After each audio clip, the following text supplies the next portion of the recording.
ఇప్పటికే ఫేంజల్ తుఫాన్ నిలకాకమున్న ఒక అల్పపీడనం ఈ రెండింటితోనే సతమతం అయిపోయింది ఆ దక్షిణ ఆంధ్రప్రదేశ్ దక్షిణ భారతదేశం, దాంతోపాటు దక్షిణ కోస్తాంధ్ర రాయలసీమ కూడా. సో ఇటువంటి నేపథ్యంలో మరొక వాయుగండం పొంచి ఉందా, వాయుగుండం ఉందా, లేకపోతే అల్పపీడనమే ఉందా, అల్పపీడన ప్రభావం ఉంటుందా, ఇవన్నీ కూడా ఇప్పుడు మీకు చెప్పే ప్రయత్నం చేస్తాను. దానికి సంబంధించిన బిగ్ బ్రేకింగ్ న్యూస్ తో ఈ రోజు వచ్చేసింది వెదర్ రిపోర్ట్ తో ఆర్టీవీ. దానికి సంబంధించిన బిగ్ బ్రేకింగ్ న్యూస్ చూస్తున్నారు. ఆంధ్రప్రదేశ్ తమిళనాడును మరో అల్పపీడనం భయపెడపోతుందా? ఈ నెల 15న మరో అల్పపీడనం ఏర్పడే అవకాశం ఉందంటూ కూడా వాతావరణ శాఖ చెప్పడం ప్రస్తుతం కాస్త ఆందోళన కలిగించే అంశం. అల్పపీడన ప్రభావం ఇది ఇన్ఫాక్ట్ గతంలో మాదిరిగానే రాయలసీమ, దాంతోపాటు కోస్తా ఆంధ్రతో పాటు అంటే దక్షిణ కోస్తా ఆంధ్ర మీద ప్రభావం చూపించే అవకాశం ఉంది. ఈసారి కాస్త మోతాదు పెంచే అవకాశం ఉంది. భారీ నుంచి అత్యంత భారీ వర్ష సూచన జారీ చేస్తుంది వాతావరణ శాఖ. రేపు ఎల్లుండి కోస్తాలో కొన్ని చోట్ల తేలికపాటి నుంచి మోస్తరు వర్షాలు ఉంటాయి.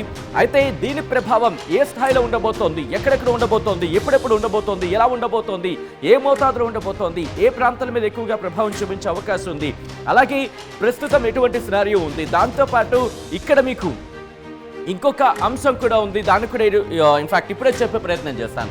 సో ఒకసారి నేను నేరుగా మ్యాప్లోకి తీసుకువెళ్ళిపోతాను. అంతకన్నా ముందు మీరు విజువల్స్ చూస్తున్నారు. ఇప్పటికే ఇటు చిత్తూరు, తిరుపతి, నెల్లూరు ఈ 3 ప్రాంతాలు, అన్నమయ్య ఈ 4 జిల్లాలు కూడా, ఈ 4 ప్రాంతాలు అంటే రాయలసీమతో పాటు కాస్త దక్షిణ కోస్తాంధ్ర మీద ఫేంజల్ తుఫాను కావచ్చు, నిన్నకాక మొన్న వచ్చిన అల్పపీడనం తీవ్ర అల్పపీడనంగా మారిన తర్వాత ఇటు తెలుగు రాష్ట్రాలతో పాటు చెన్నై మీద కూడా ఏ స్థాయిలో దాని ప్రతాపాన్ని చూపించిందో చూసాం. చెన్నై అయితే మాత్రం చిగురుటాకులా వణికిపోయింది. చెన్నై ఆ ప్రభావం మరి ముఖ్యంగా తమిళనాడు మీద దీని ప్రభావం చాలా ఎక్కువగా ఉండింది.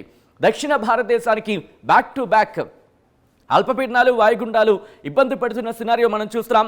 ఈ నేపథ్యంలో ప్రస్తుతం మనం మాట్లాడుకుంటున్న ఈ వాయుగుండం, అల్పపీడనం కావచ్చు, వాయుగుండం కావచ్చు, ఎక్కడ ఉంది, ఎటువంటి సినారియో ఉంది, వాతావరణ శాఖ ఏం చెబుతోంది, ఎటువంటి అలర్ట్స్ ఇస్తోంది, ఎటువంటి సూచనలు ఇస్తోంది, ఎటువంటి అలర్ట్స్ ఇవ్వడం జరుగుతోంది అనేది ఒక్కసారి నేను మీకు మ్యాప్లో చూపించే ప్రయత్నం చేస్తాను.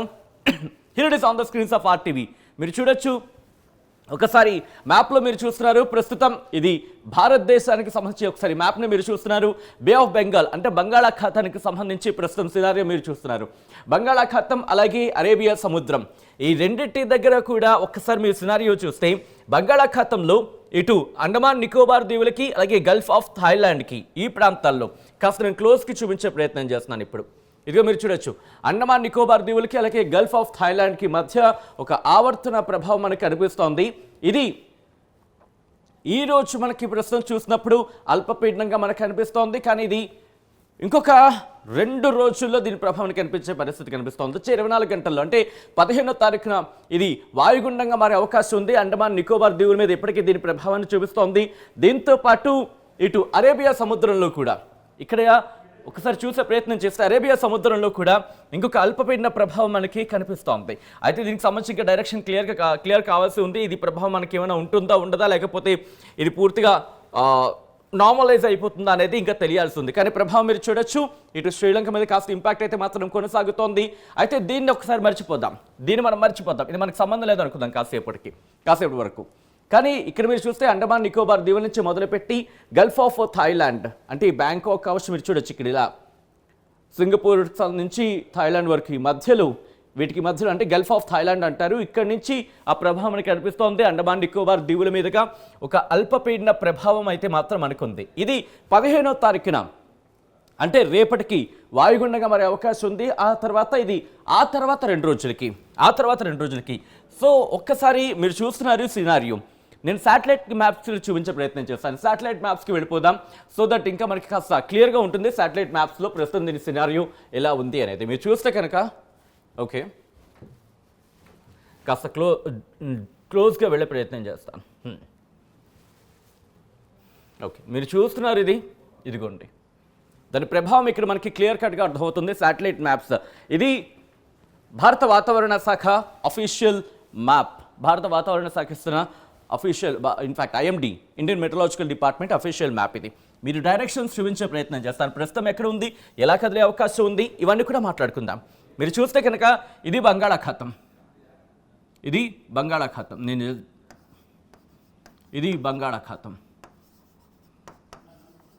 ఈ బంగాళాఖాతంలో ప్రస్తుతం ఈ సిచ్యువేషన్ మీరు చూస్తున్నారు. ఇక్కడ ఉంది, ఇక్కడ కేంద్రీకృతమై ఉంది ప్రస్తుతానికైతే. ఇది పశ్చిమ వాయువ్య దిశగా అంటే ఇలా పశ్చిమ వాయువ్య దిశగా కదులుతోంది. మీరు గమనిస్తే కనుక ఈ మధ్య వస్తున్న తుఫాన్లన్నీ తుఫాన్ అని ఇంకా దీనికి నేను అనకూడదు. సో విషయం ఏంటంటే అంటే బంగాళాఖాతంలో ఏర్పడుతున్న అల్పపీడనాలన్నీ కూడా ఫెయింజల్ తుఫాను కావచ్చు, ఆ తర్వాత వచ్చిన అల్పపీడనం కావచ్చు, ప్రస్తుతం ఉన్న ఈ అల్పపీడనం ఇది వాయుగుండంగా మారబోతోంది వచ్చే 24 గంటల్లో. అంటే 15వ తారీఖున ఇది వాయుగుండంగా మరి అవకాశాలు ఉన్నాయంటూ కూడా ఒక అంచనా ఉంది. ఇది కూడా ఎలా కదులుతోంది? పశ్చిమ వాయువు దిశగా కదులుతోంది.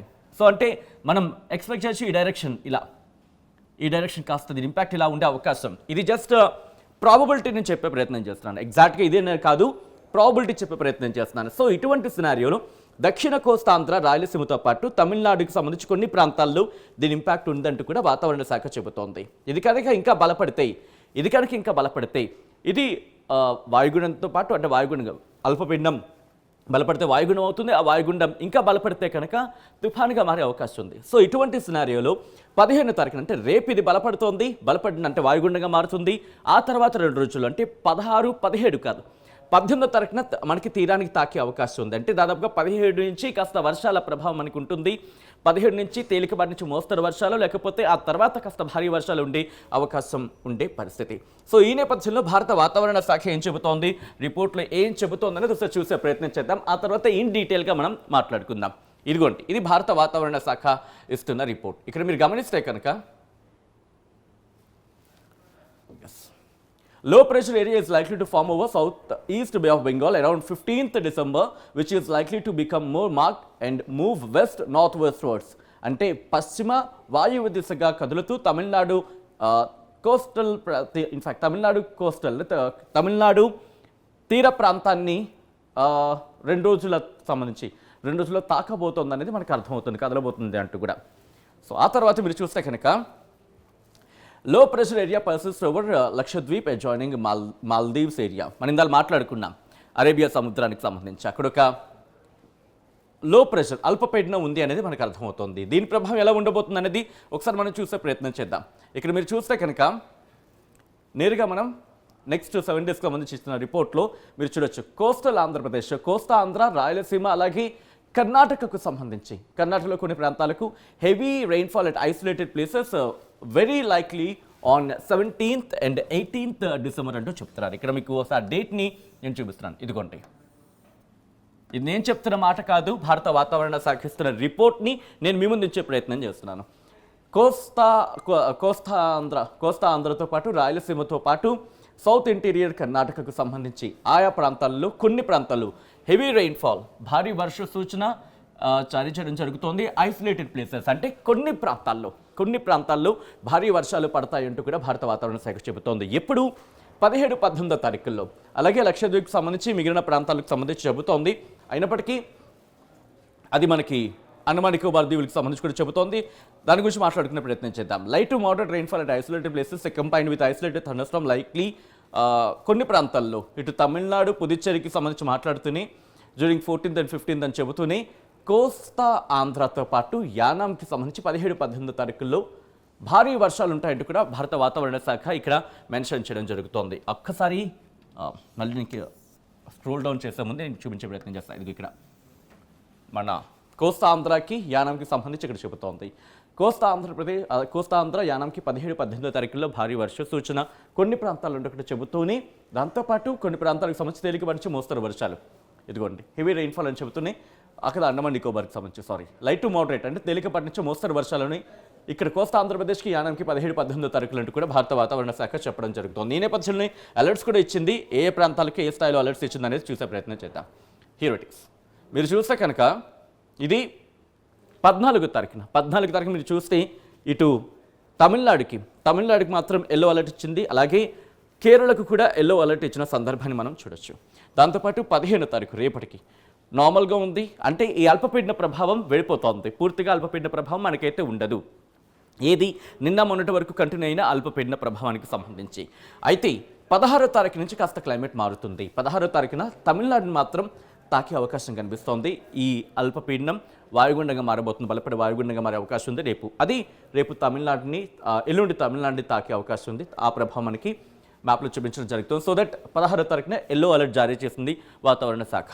ఆ తర్వాత మీరు గమనిస్తే 17, 18 ఇదిగోండి, మనం కొద్దిసేపటి క్రితం మాట్లాడుకున్నట్టుగా 17, 18 డేట్లు కూడా మీరు చూడొచ్చు. 17, 18 17కి ఆరెంజ్ అలర్ట్ జారీ చేసిన వాతావరణ శాఖ.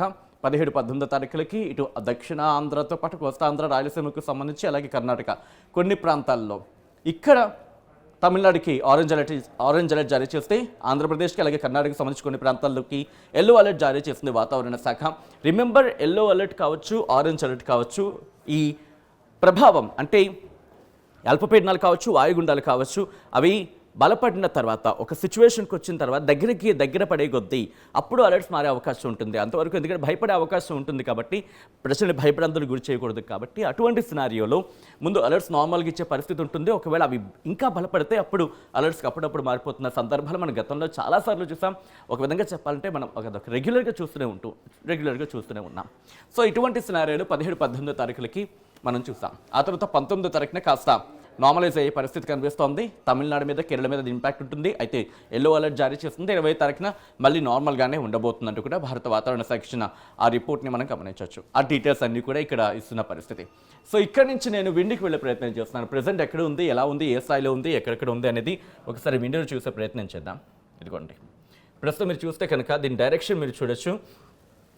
ఇది కూడా ఆ ఫెయింజల్ తుఫాన్ కావచ్చు, లేకపోతే అల్పపీడనం నిన్న మొన్నటి వరకు ఇన్ఫ్యాక్ట్ ఇంకా కొనసాగుతుంది ఆ ప్రభావం తమిళనాడు మీద అంటూ చర్చ జరుగుతోంది. బట్ అంతగా మనకైతే లేదు. బట్ తమిళనాడు మీద కాస్త అఫ్కోర్స్ ఆ ఇంపాక్ట్ ఇంకా ఉంటుంది కాబట్టి కాస్త అయితే మాత్రం కాస్త కనిపిస్తోంది దక్షిణ భారతదేశం మీద. సో దాంతోపాటు దాన్ని కాస్త పక్కన పెడతాం. కానీ దీని గురించి మాట్లాడుకుంటే ఇటు ఉత్తరం వైపు నుంచి కావచ్చు, లేకపోతే ఈశాన్య నుంచి గాలులు కాస్త ప్రభావం చూపిస్తోంది. సో ఈ ప్రభావంతో ఇది పశ్చిమ వాయు దిశగా కదులుతోంది ఈ అల్పపీడనం. ఆ ప్రభావం గాలుల తీవ్రత మీరు చూడొచ్చు ప్రస్తుతం ఇక్కడికి. సో ఈ నేపథ్యంలో ఒకసారి నేను మీకు ఆంధ్రప్రదేశ్కి సంబంధించి నేను చూపిస్తున్నాను. ప్రస్తుతం అయితే నార్మల్గానే ఉంది. ఆంధ్రప్రదేశ్కి సంబంధించి మీరు చూస్తే ఎక్కడ వర్షాలు కానీ అటువంటి సినారియో ఎక్కడా కూడా మనకి కనిపించట్లేదు. సో ఇది ఇక్కడ సినారియో. ఇక్కడి నుంచి నేను రిపోర్ట్ చూపించే ప్రయత్నం చేస్తాను. జిల్లాల వారీగా భారత వాతావరణ శాఖ ఇచ్చిన రిపోర్ట్ నేను మీకు చూపించే ప్రయత్నం చేస్తాను. ఇది భారత వాతావరణ శాఖ కొద్దిసేపటి క్రితం ఇచ్చిన రిపోర్ట్. శ్రీకాకుళం నుంచి మొదలు పెడితే మీరు చూస్తే ఇంతవరకు వచ్చిన ఫెయింజల్ తుఫాను కాస్త ఆ తుఫాను ఇటు ఆంధ్రప్రదేశ్ మీద ఇంపాక్ట్ చూపిస్తే మరీ ముఖ్యంగా దక్షిణ ఆంధ్ర, రాయలసీమ మీద, దక్షిణ కోస్తా ఆంధ్ర అలాగే రాయలసీమ మీద ఎక్కువగా ఇంపాక్ట్ చూపించింది. సో అటువంటి పరిస్థితుల్లో మనం కాస్త దాని ఇంపాక్ట్ని చూడడం జరిగింది. అయితే ఇప్పుడు వస్తున్న ఈ అల్పపీడన వాయుగుండం ఇటు ఉత్తర కోస్తాంధ్ర మీద కూడా ఇంపాక్ట్ చూపిస్తుంది. శ్రీకాకుళం అలాగే విజయనగరం, విశాఖపట్నం ఇక్కడికి thunderstorm accompanied with lightning likely at isolated place. కొన్ని ప్రాంతాల్లో ఉరుములతో కూడిన వర్షాలు ఉంటాయంటాం తప్ప భారీ వర్ష సూచన జారీ చేయలేదు. ఎటువంటి సినారియో మనకి కాకినాడ కూడా కనిపిస్తోంది, యానంకి. అది కూడా ఇప్పుడు 14, 15, 16, 17, 18 తారీఖులకు సంబంధించి ఎల్లో అలర్ట్ జారీ చేస్తోంది. ఇప్పటివరకు మనం చెప్పుకున్న ఇది యానం కావచ్చు, కాకినాడ కావచ్చు, విజయనగరం, విశాఖపట్నం, శ్రీకాకుళం 1, 2, 3, 4, 5 జిల్లాలకు, ఇటు ఉత్తర కోస్తాంధ్రకు సంబంధించిన 5 జిల్లాలకు మనం మాట్లాడుకుంటే కనుక ఎల్లో అలర్ట్ ఇచ్చింది. కానీ భారీ వర్ష సూచన అయితే మాత్రం జారీ చేయలేదు. ఇది దక్షిణ కోస్తాంధ్రకు సంబంధించి మాట్లాడుకుంటే బాపట్ల, ప్రకాశం, నెల్లూరు ఈ 3 జిల్లాల గురించి మాట్లాడుకుందాం. అయితే ఇక్కడ ఇంట్రెస్టింగ్గా బాపట్లకు ఎల్లో అలర్ట్ ఇచ్చింది. సేమ్ మనం మాట్లాడుకున్నట్టుగా ఉత్తర కోస్తాంధ్రకు సంబంధించి 5 జిల్లాలతో పాటు ఇటు బాపట్లకు కూడా ఎల్లో అలర్ట్ ఇచ్చింది. కానీ తేలికపాటి నుంచి మోస్తరు వర్షాల కింద భావించవచ్చు. ఉరుములతో కూడిన వర్షాలు ఉంటాయంటూ చెబుతోంది. కానీ ప్రకాశం, నెల్లూరు ఇక్కడి నుంచి పరిస్థితి మారుతోంది. 17, 18 తారీఖులకు భారీ వర్ష సూచన జారీ చేస్తుంది. మీరు చూడొచ్చు. Heavy rainfall likely to occur at isolated places, thunderstorm accompanied with lightning likely at isolated places అంటూ కూడా. అంటే 17, 18 తారీఖులకు సంబంధించి భారీ వర్షాలు కురుస్తాయి ప్రకాశం, నెల్లూరు జిల్లాలకు అని చెబుతుంది. దాంతోపాటు అనంతపురానికి సంబంధించి మరి అనంతపురం అలాగే వైఎస్ఆర్ డిస్ట్రిక్ట్ ఈ 2 జిల్లాలకు కూడా మళ్ళీ నార్మల్ అలర్ట్ ఇచ్చింది. ఎల్లో అలర్ట్ సాధారణంగానే ఉంది, కానీ ఎల్లో అలర్ట్ ఇచ్చింది. ఎల్లో అలర్ట్ ఇస్తూనే దాంతోపాటు అంటే తేలికపాటి నుంచి మోస్తరు వర్షాలు, ఉరుముల మెరుపులతో కూడిన వర్షాలు కురుస్తాయంటూ కూడా అనంతపురం, వైఎస్ఆర్ కడప డిస్ట్రిక్ట్ సంబంధించి ఇచ్చింది. అలాగే తిరుపతి, చిత్తూరు నేను కొద్ది రోజుల క్రితం మనం మాట్లాడుకుంటూనే ఉన్నాం.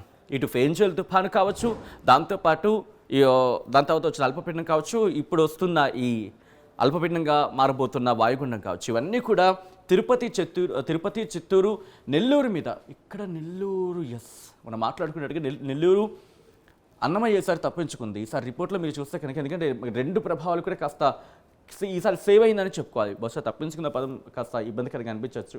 I'm taking my word back. So ఇక్కడ ఈసారి మాత్రం ఇంపాక్ట్ లేదని చెప్పుకోవాలి అన్నమయ్యకు సంబంధించి. కానీ తిరుపతి, చిత్తూరు, నెల్లూరు ఈ 3 జిల్లాలు కూడా ఫెయిన్ పంచి మొదలు పెడితే ఈసారి రాబోతున్న ఈ అల్పపీడనం కావచ్చు, వాయుగుండం కావచ్చు, దీని ప్రభావాన్ని చవిచూడబోతుంది అనేది మనకు అర్థమవుతోంది. అయితే ఐసోలేటెడ్ ప్లేసెస్ అంటారంటే కొన్ని ప్రాంతాల్లో likely to occur at isolated places, అంటే కొన్ని ప్రాంతాల్లో ఆయా జిల్లాల్లోని కొన్ని ప్రాంతాల్లో భారీ వర్షాలు అంటూ కూడా భారత వాతావరణ శాఖ చెప్పిన పరిస్థితి మనం చూడొచ్చు.